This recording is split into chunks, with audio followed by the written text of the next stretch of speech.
কিন্তু কখনো সে কি কাজ করে, মানে কোথায় থাকে বা কিভাবে থাকছে, বা আমার যদি কখনো কোনো ডাউট হইতো যে ওর সাথে কোনো মেয়ে আছে কি না, এরকম মনে হইতো যে ওর সাথে কথা বলছি ওই সময় মনে হচ্ছে যে ওর সাথে কেউ আছে, জিজ্ঞেস করলে রেগে যেত।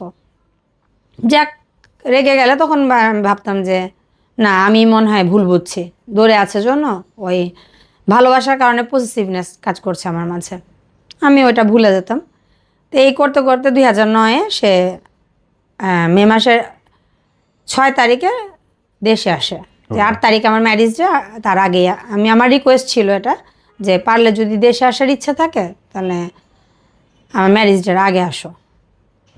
তো 6 তারিখে দেশে আসে, আসার পর সে 6 তারিখে আর ঢাকায় উঠে না, মানে এয়ারপোর্ট থেকে সোজা গ্রামে চলে যায়।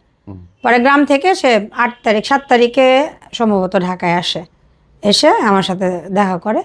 এরপর বিয়ের ডেট ঠিক হয় যে আমাদের মানে উঠিয়ে নিবে জুনের 1 তারিখ এরকম।